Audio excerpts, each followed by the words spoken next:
I found myself this week focused on Elisha and his call. And it started actually in kind of a dead end in a way. Usually what I do when I begin my preparation for homilies, it's part of my Monday morning prayer, and basically just read through the prayers in the missal, read through the scriptures, and anything that pops into my head I jot down in my journal, and then I go back and see what kind of has juice and what doesn't, And I wrote down, why 12 oxen? That seemed so unusual. First of all, I'm not even sure how you could control 12 oxen by yourself. But I thought that's really unusual. I wonder if that means something, So through the week, I was researching that a little bit. And what I really discovered is what Old Testament scholars suggest is that the English is a little vague in a way, or could be misleading, that the original language makes it clear he wasn't plowing with 12 oxen himself, but he was one of 12 people plowing, and the Israelites plowed with 2 oxen.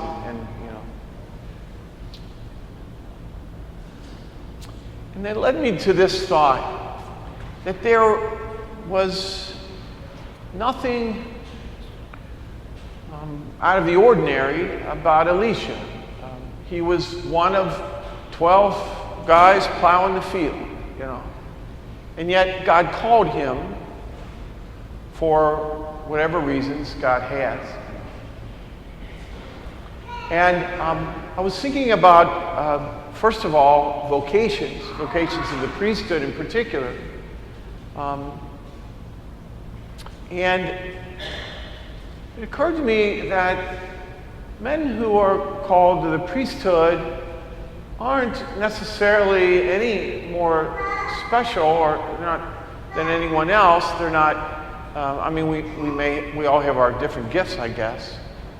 But there's nothing really extraordinary about us that we deserve to be priests. It's not.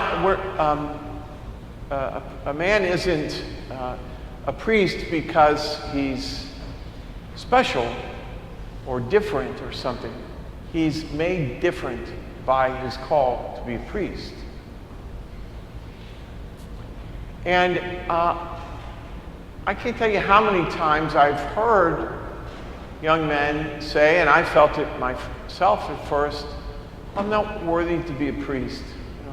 There's nothing about me that makes me think I should be a priest.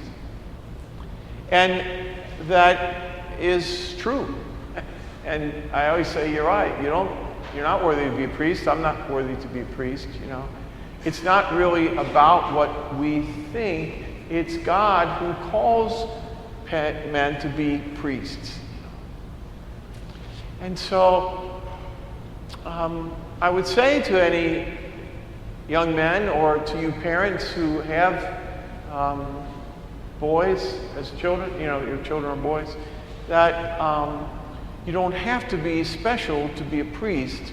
You only have to be called. God has his reasons for calling whomever he calls. So don't let that be part of your or influence your decision to say yes or no.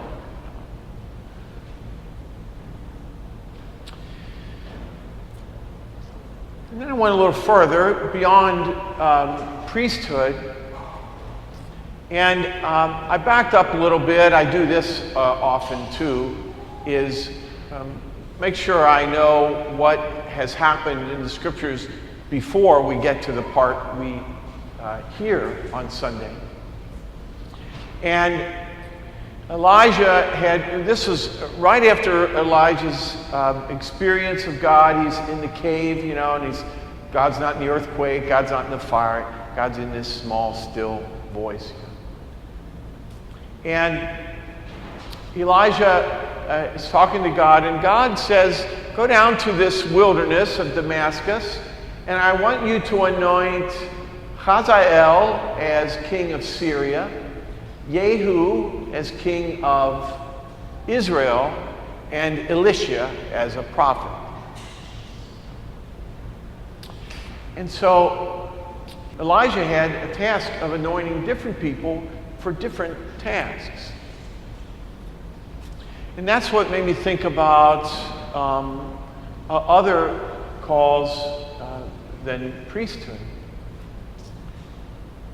There's so many things that need to be done, so many parts that need to be, or roles that need to be played, so to speak, in salvation history, in the life of the parish, life of the church, evangelization. And God calls different people for different things. And I hear the same reluctance from people. Oh, I'm not worthy to be an extraordinary minister of Holy Communion. I'm not worthy to be a lector or something. And yes, you should have whatever skill is required to do the job. But beyond that, if a call comes to you from God for whatever thing, I encourage you to approach it in the same way. Not whether I'm worthy or not, but is God really calling me? Can I do this? And so many things, some of you are working with different social service agencies. Something came onto your heart to do that, to help out the soup kitchen or be concerned, or the parish, or the St. Bernard, pantry, things like that. I was thinking last night, I was talking to some people had the idea of bringing in the foresters 13 years ago. And it was on their heart. They came talk to me. We brought them in, and they've done so much good for this parish, since then. Some people have, it was on their heart about we call them messengers, Divine Mercy messengers, to pray the Divine Mercy Chapel with the very sick and the dying. We have so many different things. Some people are on their heart. Can I help people in preparing for funerals? Whatever it is, and the call comes in many ways. It might be just something on your heart that attracts you. It might be that you see a problem that needs to be fixed, or see an empty spot that needs to be filled. Or it might be that I or someone else has asked you. I invite you to approach that in the same way, to keep your heart open. God, are you asking me to do this? And bring it forward. Skip to the gospel a minute. This Samaritan village turns Jesus away, and John and James want to have fire and brimstone called down on it. And Jesus says, no, I'll just go to another village. What if we say no? What if we run away from God's call? What if we ignore it? Or, what happens? Are we going to lose the love of God? Is God going to punish us? I don't think so. God will love us no matter what we do. But I was thinking of that village this week from time to time. And I thought, what did they lose by turning Jesus away? Jesus will come into the village and tell them the good news, that the Messiah for whom they've been waiting all these centuries is now here. The healing that Jesus would do in a village. They lost out by turning Jesus away. I think to myself, what would I have lost if I think back to my time as a priest?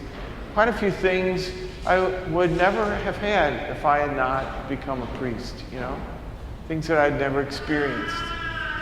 And it would have been my loss. I don't think God would have punished me, but there would be something different about me. And so, as you hear a possible call, think of that, What am I doing if I turn away from Jesus or turn him away? If I say no or ignore this thing, What might I be losing? And finally, I think about the whole history of people. The history of salvation, you could almost say, is this kind of, you could read it in this way. Yes, salvation is God's work, but God's work has been accomplished because one person after another through the centuries has said yes to God. I'll do that if that's what you want. Abraham, Noah, Jacob, and Elijah and Elisha, and the Blessed Mother, and Peter and Paul, and all the saints, through the ages, St. Catherine and everybody else.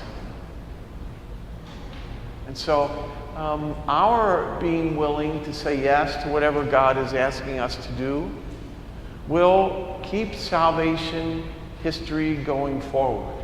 And whatever our part is, great or small, ordained or not, whatever we do will continue to bring salvation to the world.